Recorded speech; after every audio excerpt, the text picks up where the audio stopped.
And that is the kind of thing, strategically, we have to deter those, and it's the weakness that invites that aggression. Well, maybe they're focused too much on DEI. There's a concern at the FBI because they're dropping the FBI special agent requirements in the name of DEI. I'm just wondering if that has anything to do with missing an important drone that just killed 3 of our heroes, Congressman. Yeah, you heard that right in that little clip. We lost 3 soldiers in Jordan to a drone attack from an Iranian militia group, and Maria Bartiromo is blaming DEI. She's asking the United States Congress if DEI had something to do with it. But here's where my fury comes from that outrageous statement, from that horrible, horrible human, because this is who the soldiers were. Watch this clip. Just the last hour, all 3 killed were members of the Army Reserve. They are 46-year-old Sergeant William Jerome Rivers, Specialist Kennedy L. Sanders, 24 years old, from Georgia, and 23-year-old Specialist Brianna Moffett, also from Georgia. A drone struck the living quarters of the base where some of the troops were sleeping. 8 of the injured had to be evacuated out of Jordan because of the severity of their injuries. That's according to U.S. Central Command. 3 black soldiers from Georgia, citizen soldiers, reservists, who volunteered, lived in our communities. They stepped up to serve their country overseas in Jordan. And Maria Bartiromo wants to blame DEI on their deaths. That's why I'm angry. I served 22 years in the United States Army with great Americans of all colors, creeds, races, genders, and disgusting people like that who go on TV and disparage their service makes me sick to my stomach. We're going to talk about this issue. We're going to talk about a lot of these issues today. I got a great guest to discuss it with. Let's get on with the show.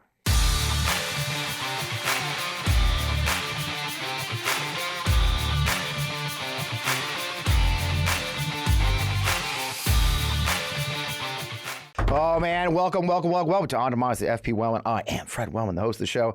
Yeah, that was some clip, right? That is what we're going into right now. We're seeing this. You know, I always say every week it's been a crazy week. This week was really crazy. I mean, it's gone to a whole new level, and not the usual crazy, right? We're seeing this insanity. We actually talked about this DI a little bit last week when we were talking to Julia Jeske about Fox News. But man, this week it went to a whole new level. And that clip really sent me into a rage. Okay, I'm not gonna lie. You know, here we are, where everything now is around, the Republicans are tying everything back to the racism. And if you look at the themes, we'll probably talk this week with our guest, you know, it's the border, it's Mayorkas, it is, everything ties back to these issues that they're trying to cover up. Even the Taylor Swift ridiculousness, which we'll get to, I'm sure, is got this strange undertone of vile sexism conspiracy that takes it to a whole new level. This week has been really crazy. So it really seemed like the perfect time to bring a guest who's been discussing the issues for a while now. So I'm really happy to welcome Kai Von Schroff to the show. Kai Von is a public interest attorney, serves as press secretary for the youth mobilization nonprofit Dream for America, senior advisor for the Institute for Education, DC nonprofit. Man, you've been around, brother. Everytown, gun safety, Hillary Clinton campaign. You're there. Brother Kai Von, it's great to have you on the show, man. Thanks for being here. Great to join. I'm a big fan. Oh, that's great. I love to hear that because, you know, here we are doing our thing on the MeidasTouch Network. So, you know, you saw that. I think I sent you that clip. You saw Maria Bartiromo essentially somehow going from an attack on our troops to being a DEI issue at the FBI. It really, you've been tracking this whole concept a lot lately. I mean, where do you take from that? I mean, my gosh, right? Sure. I mean, it's the latest bogeyman that Republicans have trotted out, just like we saw with CRT, just like we saw with woke. It's basically, these are all proxies for explicit racism, and it's coded language to basically jump on board, say everything you don't like is DEI or CRT. It's always directed at minority groups. And it's so transparent at this point. I think what's scarier to me, and this is why I'm so appreciative of MeidasTouch Network, is because there is this right-wing media infrastructure that is actually closely aligned with corporate and legacy media. And so there is that echo chamber, and they cover it enough on the right-wing blogosphere, and then the Wall Street Journal covers it, and then CNN covers it. And who knows, Caitlin Collins, right? She started at the Daily Caller. Maybe that's who she's following on social media, but somehow it gets into the bloodstream of mainstream media. And then you have the Glenn Youngkin type of effect where there's all this panic about a fake CRT scandal. And then it turns out, oh, the guy got elected and now the media is coming around to debunk these lies. Right. So very concerned about that. Yeah, I mean, it is a system. And of course, the architect of a lot of those things, it's funny, the things you just talked about, and including now, don't forget the transgender hysteria, is Christopher Rufo down in Florida. I mean, an article came out this week saying that, he's been recommending a racist eugenics newsletter, an author on his newsletter. Rufo's been an engineer of a lot of this kind of stuff. He's a master. He tells us, he signals what he's going to do. He says, hey, we're gonna do this thing. We're gonna talk about this issue. That engineered anger is something that I know you've been fighting, and a lot of the groups you work with have been fighting, and it's showing up pretty vividly now. I mean, what do you see of that, the architecture of this? Well, I mean, and just the great example, Chris Rufo, because he got how many spreads and photo shoots, glamour shots in the New York Times, full-page spreads. And I think what's so ironic is it really reveals the deep insecurity and obsession around education that the right wing has. It's more projection. It's this idea that the left always gets painted as these out-of-touch, Ivy League elitist. I actually have a piece on MeidasTouch.com about this. Joe Biden is the first president in recent memory to not have a hoity-toity elitist Ivy League degree, right? He went to public schools and he should be proud of that. And that's the best of America, I think. But somehow the media doesn't circle back and give him credit. And somehow Ron DeSantis was never called out of touch for going to Yale and Harvard. Somehow Vivek Ramaswamy's never called out of touch for going to Yale and Harvard. Even RFK Jr. went to Harvard. It never comes up. It's only to bash Democrats. So I find that interesting. Chris Rufo is a great example because it turns out, basically lied, tried to muddy the waters about having a master's degree from Harvard. He went to the Harvard Extension School. And I would never say this because I think it's obnoxious to ever shame someone for pursuing self-betterment, education. I'm all for that. But the reality is, if you want to talk about the decline of merit at Ivy League schools, it's because they have these open admissions, open enrollment, degree factory schools that are money makers that allow you to get a rubber stamp that says whatever fancy name on it. And you know who doesn't recognize credit from the Harvard Extension School? Harvard College.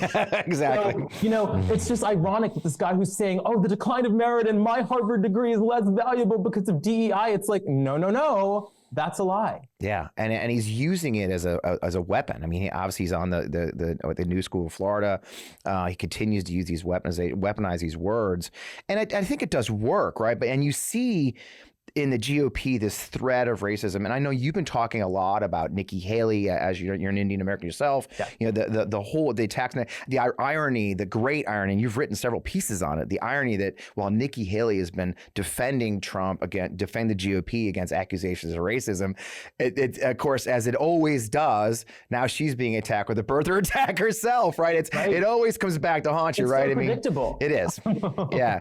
And so, I mean, how do you see her dealing with it? I mean, how did she get where she is at this point, where she's on both sides of this thing now, still in the race, but now she's trying to, I've never seen this strange split of reality in one person. She says one thing, but she's facing another and has to fight him. I mean, how does she fight this? And, what do you take on that? Well, Nikki Haley has always been the flip-floppy candidate, right? In the one sentence, she's going to tell you Donald Trump's the candidate that was right for the time, but that he also got us in $8 trillion of debt, and then future generations will never forgive us for that. So they can't both be true.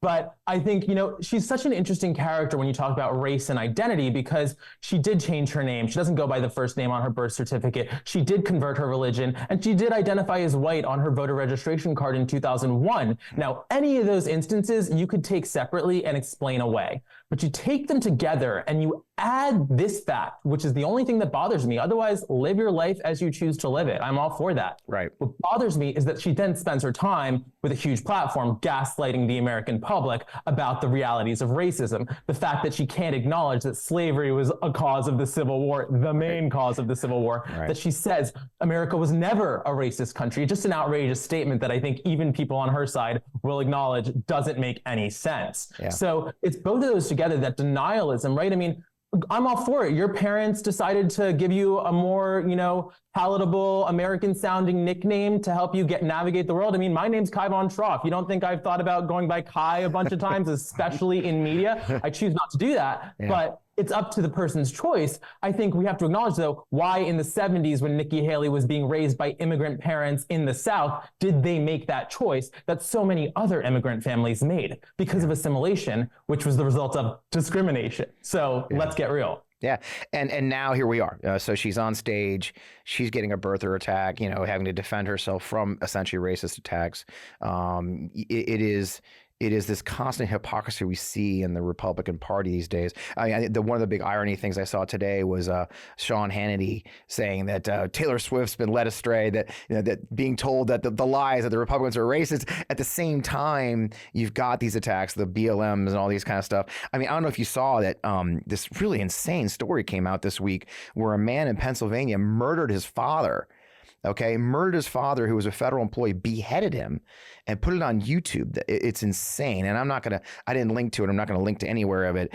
But he went on a tirade on YouTube on these talking points. He talked about DEI. He talked about BLM. He talked about immigrants. I mean, these MAGA talking points. This hate machine that is obvious to almost everybody is now generating violence. I mean, you're seeing that more violence. I mean, we're in a very dangerous direction, aren't we? We absolutely are. And I think what a great point you make, because I also the video was absolutely disturbing. I didn't watch the whole thing, but I did watch some of his sort of rant. Yeah. And in the rant, I have to say, if you just watch the clip on DEI, he sounds like every mainstream right-winger. He sounds like Bill Ackman. He sounds like Elon Musk. You couldn't differentiate that this is a psychopath who just beheaded his father, frankly. And that's pretty alarming that's what this entire group sounds like. And then, of course, Trump has repeatedly called for violence. MAGA is obviously on the brink of that. They don't believe in free and fair elections. They want to take power by any means. They want Trump to be a dictator, and on and on and on. It's very scary stuff. Yeah. And now we've got a situation where it's actually being actioned on. We've got the latest version of a convoy, which I'm not going to take seriously. But you do have call to arms for these militias. This young man did say, hey, kill federal employees. We have seen actions being taken by these people who are being pushed by this MAGA agenda. And you're right. I watched that video and it was shocking to me. If you just watch the portion where he's ranting, you'd never know there's a head sitting on the table in front of him, right? I mean, it could have been a podcast from anybody else, but there's a bloody head on the table in there. Well, you don't have one, right? No, I'm good. I got this mug. I was going to say, part of the other angle on that is the idea that why is it that when something like that happens, the entire MAGA group, the entire Republican Party doesn't get painted with the broad brush of here's a psychopath? And by the way, it's more deserving to be, because we've had so many instances of this, not just, this is a specific case, but how many episodes of violence since the start of Trump's presidency in 2017, right? The Charlottesville attack, that is what inspired Joe Biden to run and defend our democracy, because that was a turning point for the country, and we haven't turned back yet. No. That's such a good point. This is not an isolated incident. And you're right. If this had been a member of the Muslim community, we'd be hearing how the Muslim community has to condemn it. You'd never hear anybody calling for condemnations from the MAGA movement for the violent aspects of their movement. And we're seeing more violence. We've seen several of these incidents where there was 2 police killed. There was, the participation in violence. There's now that we forget the infrastructure attacks that have occurred under these militia, these militia. And you see active congressmen encouraging it, right? So sitting members of Congress are part of these movements, these 3%ers. And so what do you think we face then this year as we go into this very competitive election? Trump's going to be the nominee. I mean, you've been watching this stuff. Do you think we're going to see a lot more of this? I think we could expect to see more, and I hope that the government and those whose job it is to protect our democracy are ready and prepared, because it was concerning to see some of what went down on January 6th. I think we can all acknowledge. Yeah. By the way, I'll add, the fact that the judge in the E. Jean Carroll case had to tell that jury, my advice to you, don't ever say you were a juror on this case. That's unusual. I'm an attorney as well. That is not something most judges have to tell juries. Yeah. Why did he have to say it? because he knows the reality is there is a violent political cult out there that would endanger the lives of those jurors for doing their duty as part of our justice system. They're citizens like the rest of us doing a service, and now their lives are in danger because of Donald Trump and the Republican Party. Right, That's and the we're reality. seeing it. Yep, and we're seeing it. We're seeing increasing these swatting attacks. This week, Nikki Haley was swatted, as it turns out. So it's happening more and more. This is a target. Those of us who fight back are being targeted. I was doxxed. I haven't talked about it publicly much because I don't want to be, but my stuff got put out there. Right. It's just amazing how those of us who are pro-democracy in this movement have been in it for a while. We just sort of accept this. But it's funny. It hits me. I don't know how to put. I haven't talked about this publicly, but there was a vehicle parked outside my house recently. Okay, and the police came and chased him off, and I had to tell my neighbor. That may have been me. You know what I mean? And it's really an uncomfortable feeling when you're like, just because of what you do, because you're willing to speak up and defend our democracy, that there's a violent undercurrent in modern America that could actually endanger our lives. And when people talk about it a lot, but when you actually see your name on a website with all your personal information and your family's personal information, it's a little bit chilling. And I guess that's the goal, right? It's to chill us, isn't it? Well, exactly. And also, you mentioned I worked for Everytown. The goal is also to put guns in the hands of these radical white supremacists. Yeah. And what's so scary about that is I think you and I probably could take a Republican argument any day of the week and chew it up. Yeah. And we could also, as we've demonstrated again and again, beat Republicans at the ballot box. Yep. And those are the two things they don't accept. They don't want wars of words. They don't want us to make our voices heard in elections. They want violence because they keep losing those other battles. Yeah, and that's the losing battle, right? It's the last bastion of the losing side, and I've always wanted to believe these are last gasp efforts. I had Michael Harriot on the show last year, and I said something like that. I said something along those lines. I was like, well, Michael, it feels like this is the last gasp of the white supremacist, and they're fine. And he shut me down. I was like, wow, okay. And he's right. He goes, that's what we said, after the Civil War. We said that after the Reconstruction. We said that after the KKK. And he goes, we said that after the Civil Rights Act was passed, and that's the last gasp. Because Fred, he really brought it to me. Like, no, you're delusional. It's not the last gasp. So we keep praying this is the last gasp, but this continues, and we're not making the progress we should be. It's incredibly frustrating. Well, even to the point of DEI, the conversation we were having, right? Yeah. The fact that it's a conversation we're having, which is totally valid because it is in the news, but the fact it's such a mainstream topic, let me give you just some facts, right? Yep. The reality is, as of last year, there was at the end of the year, 2 Black women CEOs of Fortune 500 companies. So that's 2 out of 500. Jesus. If you go look at the faculty of Harvard, the tenured faculty, you will be stunned. As of 2022, there were 2 Black, I know we both went to the Harvard Kennedy School, 2 Black tenured faculty members at the school of hundreds, right? I mean, these examples, 1 Black president, right, drives the entire country crazy. Yeah. These are very small measures of progress that have led to such an outsized racist backlash that has really been mainstreamed and normalized by even folks who, I hate to say it, mean really well, but have just totally missed the mark. And I think of, maybe doesn't even mean that well. It's someone like Jamie Dimon, who has a massive platform and is going to get up there and say, the problem with the country today, right now, is that Trump was right on China. I mean, a ridiculous thing for someone with so much access to information who knows better to say. And that the real problem is that in 2016, Hillary Clinton said basket of deplorables. In 2024, now that's his main gripe. By the way, he'll never mention the guy that beheaded his dad and went on a crazy Joe Biden rant. That's who he says we should respect. The problem is we don't respect people like that enough, according to Jamie Dimon. Yeah, and that's impossible. People always say to me, because I do all this Democratic work, why are Dems so bad at messaging? It's like, well, sure. Are there certain ways that I think they could message better? Do I think somebody like you puts it better maybe than, some politician's press secretary from time to time? Probably a lot. Yeah. But the reality is they're also battling institutional media, and they're battling these huge powers that have every incentive to work against them. Yeah. That's exactly it. And pulling that thread a little bit more, you kind of brought it up, and I did want to touch on before we went to break the Trojan horse nature of some of this stuff, right? And I didn't get back to that. You mentioned the folks like Bill Ackman, for example, with the Harvard, and I actually, we're both Harvard grads. We both went to Kennedy School, 15 years apart. But I was kind of shocked how many of my own level-headed classmates got sucked into the issues, the way they use, for example, Miss Gay's plagiarism. I'm doing air quotes because I don't, but really it was a Trojan horse, right? And the point was she was black, right? And it was frustrating to me to see well-meaning people who would normally agree with us falling into the trap of riding that Trojan horse right into battle, right? I mean, I think you wrote on that a little bit. It's very dangerous how good they've gotten at using these Trojan horses against us, aren't they?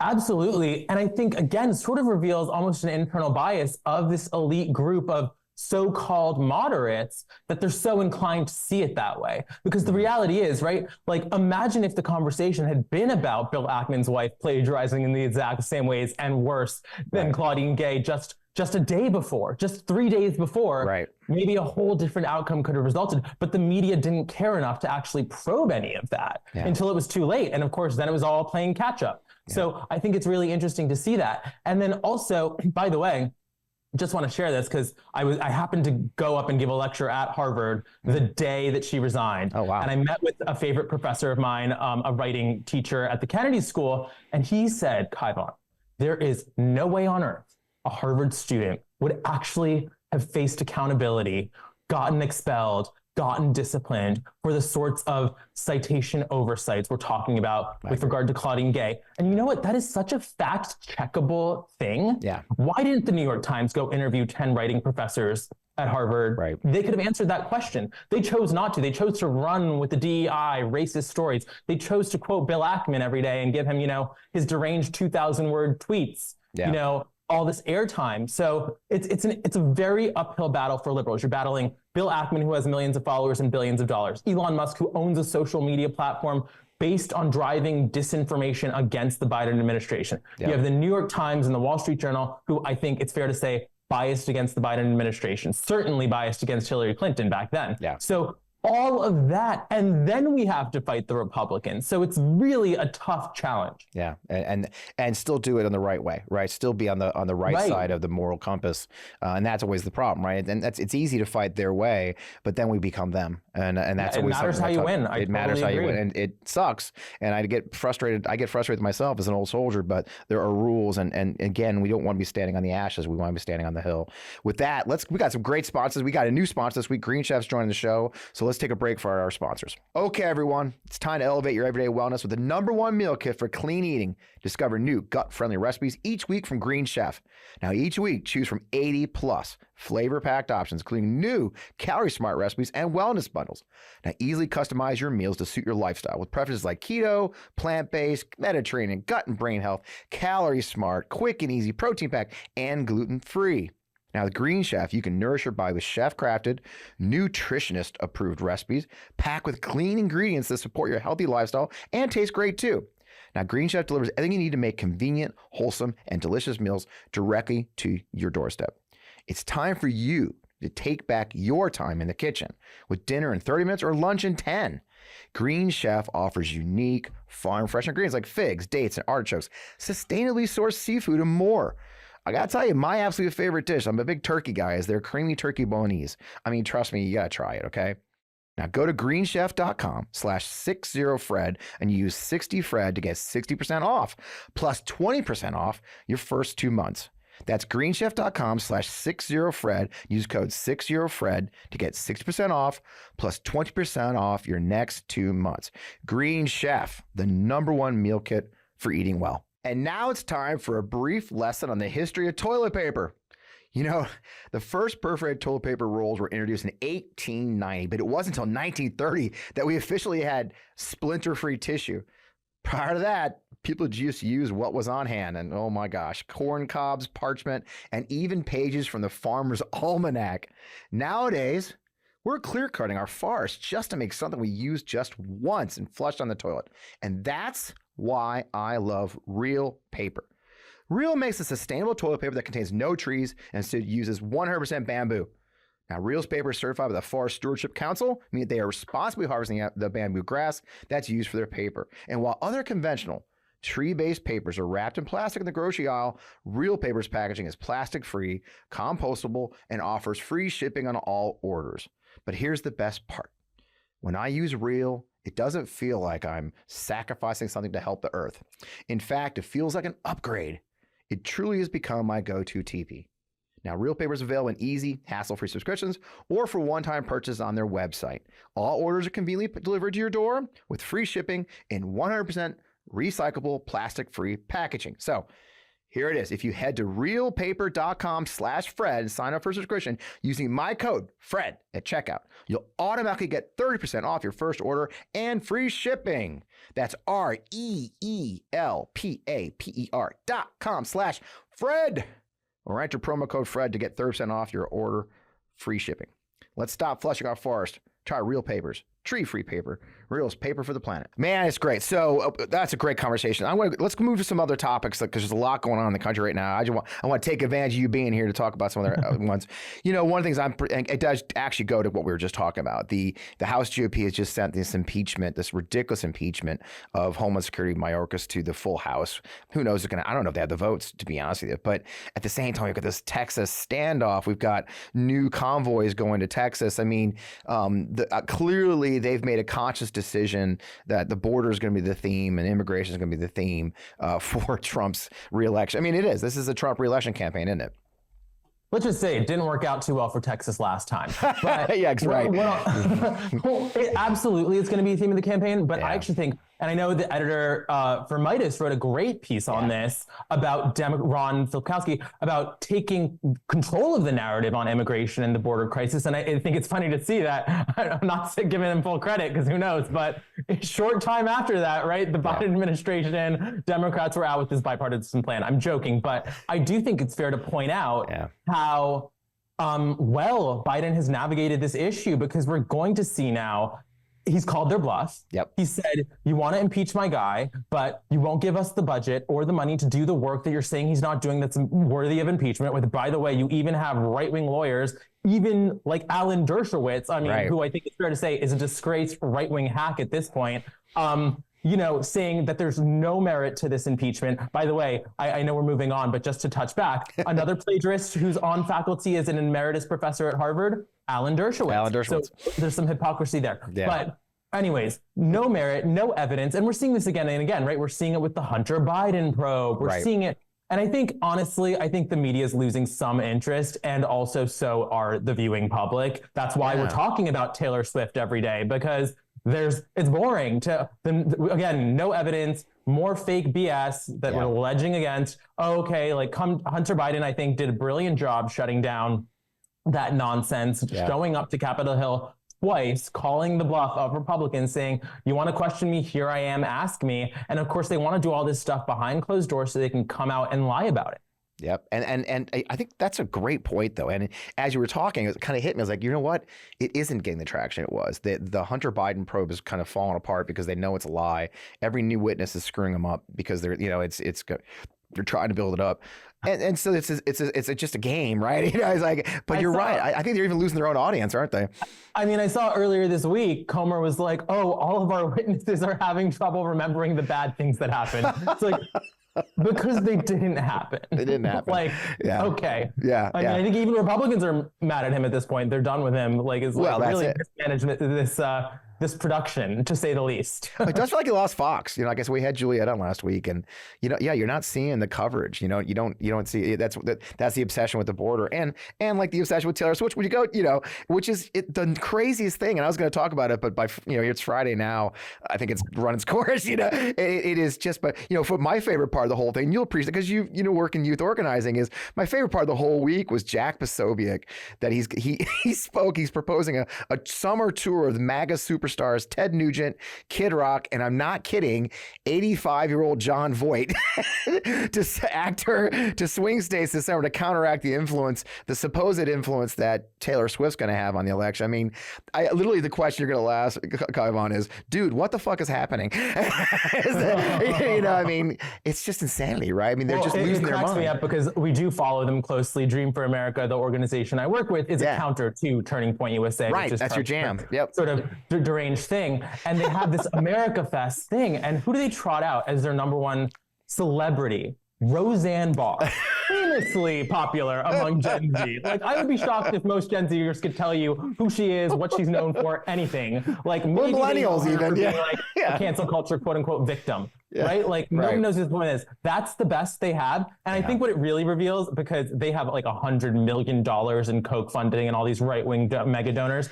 And it's such a top-down effort because there is no organic growth among youth voters with conservative ideologies. Right. So it's being inserted through PragerU in schools. It's all this projection, frankly, that they accuse Democrats of. They're actually executing that plan. Right. So it's very interesting to see. This group, by the way, even funds local high school and college student government races. That's how intertwined they are in all of this and how big a network they built. And it sounds silly, but I think it really matters because when you look at what happened with school board races in the country over the last 2 decades, where Republicans did build a robust local network to organize and get people elected to school boards, they were paying attention. Democrats weren't doing that. And then I think Run for Something, other groups said, hey guys, let's pay attention. Let's get some better people on these boards. And we had a sweep in 2023. I think we beat out every single Moms for Liberty candidate that was running for the boards. But it makes a difference when you talk about these book bans and our education curriculums. And the fact, by the way, in large part because of the Republican Party, in large part because people like Nikki Haley can't admit that slavery caused the Civil War, 1 in 5 young people think that the Holocaust was a myth. Up to, according to recent polling from The Economist. So very concerning to see that. That's terrifying. And for guys like you who are pros at this organizing and pushing it, I like to say every week when I talk to my incredible viewers and listeners is, you said something key in that conversation, which is you organized, right? I mean, and it is, it doesn't happen naturally. We do have to counter organize. They've been doing this for a while. They're fighting at our level. One of the wonderful things I saw here where we live in Missouri was, Moms for Liberty publishes who they're endorsing, which is brilliant. I have to. And so the locals, the sort of the people who are against them, organize themselves and do, because it's one of those open seat kind of things where there's three seats open, every runs is open. And it's great. And that's what happened, that when they organized as a team, these 3 normies, if you will, they won. And they swept the races. But it's key. It's groups like yours, it's groups like others who are saying, hey, look, we can't just sit back and hope. Hope is not a strategy, right? And that's what you guys are doing as you go into this new year, right? Absolutely. And I think, look, like one of the things I'm so proud of for Dream for America is I do think that Gen Z has been painted as a monolith. And even now, when we're talking about the discourse on college campuses and things like that, they get, again, this broad brush that somehow we're holding these college kids to a higher standard than we hold an entire political party and movement to. It's kind of strange. But I think what's more to say is that every generation goes through, I think, multiple definition points for the cohort, right? Like, nobody cares what millennials think. 50-year-olds, 45-year-olds who are the older millennials got to define what it meant to be a millennial. Somebody who's 35, nobody wants to know what does it mean to be a millennial today. And with our group, it was founded by a 16-year-old William He. He's now 17, but their cohort is really the second wave of Gen Z. There's 70 million Gen Zers in America. They're not all the same. So many of them are center-left. They love Joe Biden. They're not buying into the latest viral TikTok with disinformation. They care about the economy. They know that they want to go to college and get an education. They want to have a job after that. They want to be able to invest in a household and a family and all of that stuff. So it's very different than, I think, some of the great activists who I'm not criticizing them in any ways, but it tends to be Ivy League, older kids that are far left and have defined who it means to be Gen Z, and it's certainly not the case. So I think we owe this generation a little bit more than, a headline in the New York Daily News. Yeah, and Biden has now, they just fielded a youth organizer early, which is fantastic, right? They're not taking it. It appears to me that the campaign's taking this seriously. They're taking youth organizing and the youth movement is a key part of their campaign. Is that what you're seeing as well? It absolutely is. I think they built a coalition of youth groups with different views, and that's awesome to see. And I think not only do they not take young voters for granted, but there is a narrative out there that I want to debunk, which is that Joe Biden is hemorrhaging support with these young voters, because what happens online isn't what's happening in the real world. And it's not just my opinion, because we have the data to show that. Let's talk about the Israel, crisis and some young voters maybe being unhappy with the response. It's a conversation for maybe another day, but the reality is that That attack happened October 7th, 2023. Then there was elections all over the country in November of 2023, and young voters turned out, despite the headlines that Biden was hemorrhaging young voters. They turned out to support abortion initiatives, to support issues like cannabis, things that they care about across the country, for high-profile candidates and lower-profile candidates. So, and then guess what? We saw in New Hampshire, same thing. This narrative about Biden losing support with young voters has persisted for months and months. But so we had that 2023 data point. Our most recent data point is in New Hampshire, where he outperformed in the large college towns to his state average, which he won the state by a huge margin, of course. Amazing, historic writing campaign. But the fact that he did outperform in those college towns suggests he's more popular with young voters than the average New Hampshirean. So I think it's kind of, you know, let's look at the data and facts. Yeah, and that's the key, right? And data and facts include that the economy is on its way. We just had reports this week that the U.S. economy is the strongest in the world, recovering from the pandemic, and projected to keep going. I mean, gas is down. I mean, what was I saw it like $2.60 here the other day. I mean, it's hard to resist the reality you face when you go to put gas in your vehicle at this point, right? I mean, there is a move. The timing is great, but because they put the work in for 3 years, right? I mean, and I think you're right. Youth will see this. Everyone will see this. At some point, the lies can't break through anymore, can they? Well, lies and also media narrative, because who's at home watching cable news? It's it's center-right old white guys, right? Who want to get scared about want to talk about gas prices every day. Yeah. But the reality is, Biden did such a good job, and I want to talk about this example because I was on the Clinton campaign, and I think one of the lessons of that campaign was they did get bogged down by this unfair email story that lasted over a year and sort of did the debrief of, oh, well, did you know that the New York Times only covered Hillary's policies, which she wrote an entire book about 12 times, and they covered this email story on the front page 5 million times? But that's not helpful. Doing it in the moment is helpful, and what Biden did so successfully, he didn't get credit for the economy for months and months and months, despite all these economists saying the economy is looking good. The economy is looking good. I do cable news interviews all the time. Probably the number one question I got asked is, why are Biden's poll numbers bad on the economy, even if it's good? But he did something so smart. He didn't get credit for lower travel costs, lower turkey costs, lower gas prices on Thanksgiving. But then he did say, why don't you report the facts to the media? And they got all outraged that, oh my God, you were tagging the media and you said that was bad. But that's such BS, and it's so dangerous when media does that, because to equate Trump calling the media the enemy of the people versus Joe Biden saying, hey, I kind of think the facts don't align with what you're reporting on this one story is completely different. And they really concede a lot, and it's nothing good when they equate those to the media. But what happened immediately after? You got the headlines, Biden criticized the media. Then you had a little fact check go on. And all of a sudden, the narrative shifted very fast within that same few weeks to, oh, the economy is strong. Turns out we did misreport it. I mean, they'll never say that, but the tune changed quite quickly, right? Right. And it's just, again, you can't resist it. It's true. Look, it's never gonna be perfect. Everybody got their challenges, but wages are up, inflation's down, it is hard to resist the reality. And we've been saying this in the show quite a bit. If you ever watch it, I say it all the time, it's like, just have faith. One of my favorite things I say a lot is every time you see a poll that says, if the election was held today, I always say, stop. Because it's not. You can now stop talking, because you know why? It's not. It's January, right? Or February at this point. It's not today. It's 9 months from now or 8 months from now. A lot can change in politics, and a lot of good is happening, and that continued good is going to keep going. Hopefully, obviously the world changes. And fast. my mom has a favorite saying that you're reminding me of, which is have faith, but tie your camel. You still got to take practical steps. You got to do the work. Everybody's got to throw everything we have at the wall right now. Until this election, to make sure that our democracy is protected. Because the number of times I go home, I'm from Westchester suburbs, and I get asked, don't you think Joe Biden's too old? Or I'm really nervous about the election. Do you think he's going to win? It's like, how about instead of you ask me for the 500th time if Joe Biden's too old, you talk about the economy. You talk about the record work he's done on behalf of young people to fight climate change, to open the first ever gun violence prevention office, big issue, to protect Roe v. Wade, which is, obviously a huge issue. Why don't you talk about any of those things? Or why don't you talk about Donald Trump's 91 counts?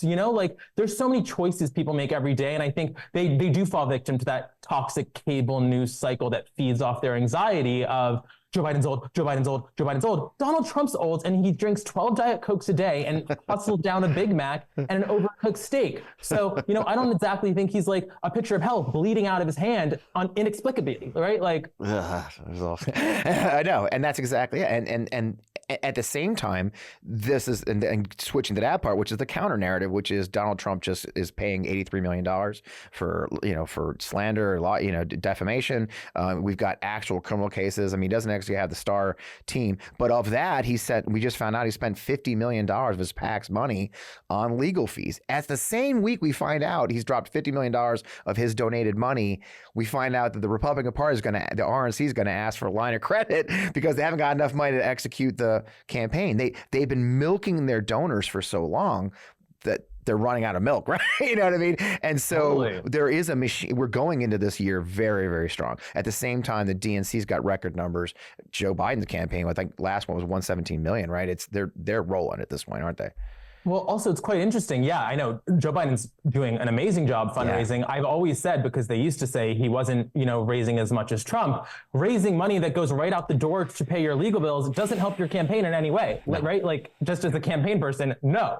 But number two, I think, why is it that the Joe Biden situation and that he's being anointed when in every other scenario, an incumbent president would be the person who's the nominee, and he's incredibly popular among Democrats. And we just saw, right, Dean Phillips, I think, did him the ultimate favor. He said, if you really only care about age, I'm a younger person who agreed with everything Joe Biden did. I have no talent, no experience, and nothing else. And here I am. And voters said, oh, we're good. We're good with Joe Hard Biden. pass. So we're going to write him in even though he's not on the ballot. So anyways, that's a point. But then you hear the RNC wants to crown Donald Trump king because he can't even win this primary where he's so many double digits ahead. So that gets no media coverage, no backlash. Ronna McDaniel gets off the hook. There's no accusations of rigging. You're not getting a Politico piece every week about how, some random candidate's going to beat Donald Trump. So I think it's, again, an example of a double standard. Well, it is. And, but in this case, we're going well. I mean, if after this first month of the year, I'm not necessarily sure January could have in most ways gone better for the Biden and for the Democrats and the movement, the pro-democracy movement. There's threats. There's a lot of threats, and this border stuff's ridiculous. But I think even average Americans people worry about immigration and all, but I think average Americans, it still isn't. It's not a tabletop issue. If we talk about dinner table issues, it's not one that's coming up. It really isn't. It's hard to resist the tabletop issues at this point.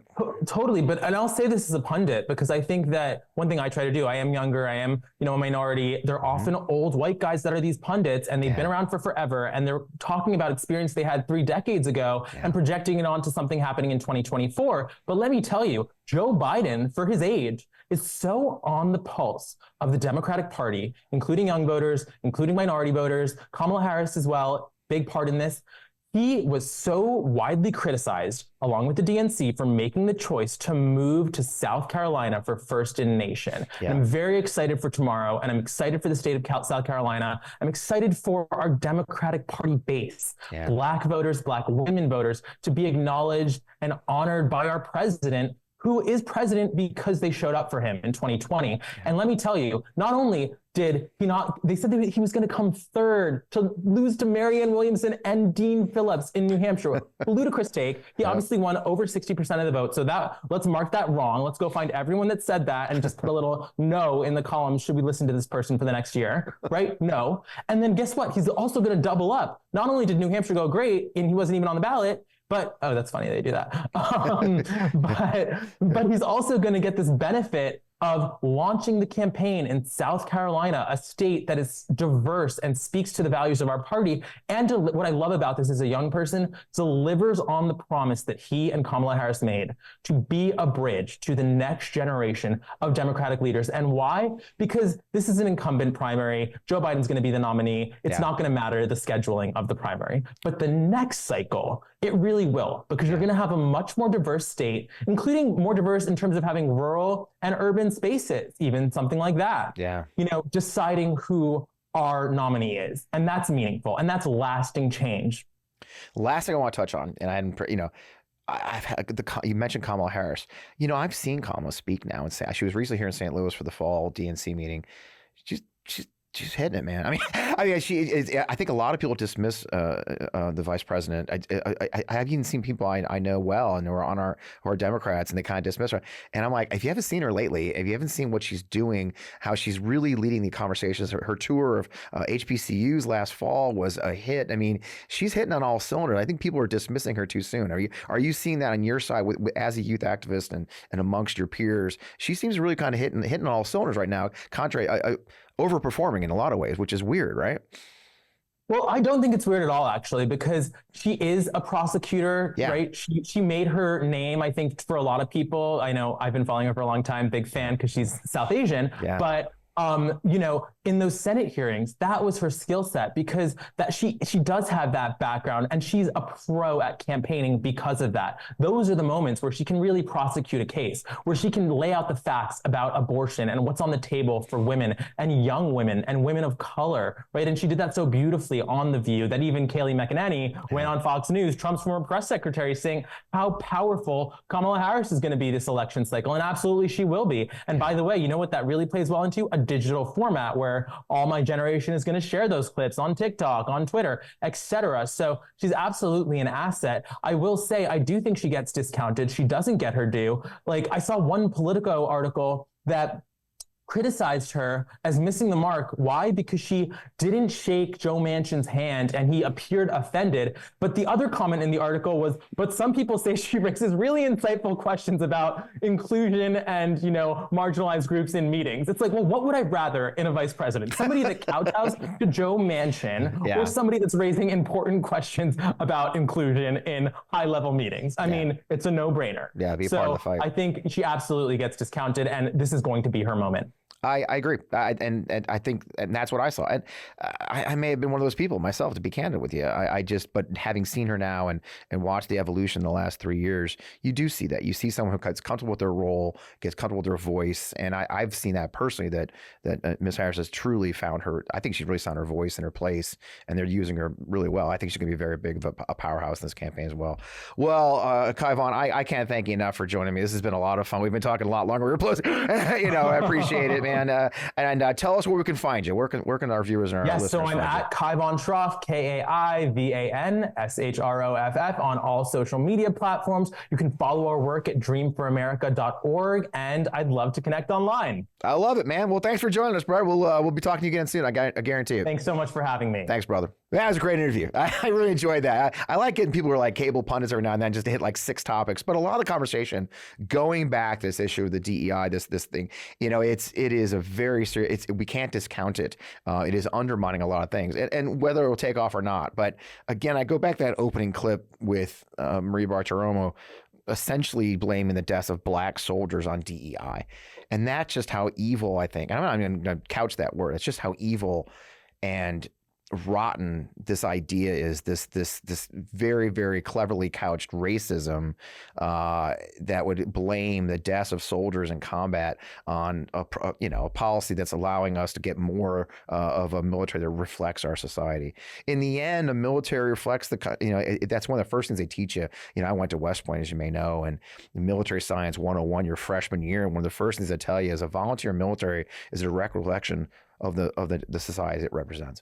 And we have to fight to do that. We have to make sure that we do have members of our society in a representative way, so that our military, when they see our United States soldiers, they say, okay, that's me. Those are my brothers and sisters in all forms, religion, race, color, gender, that we have to represent the people.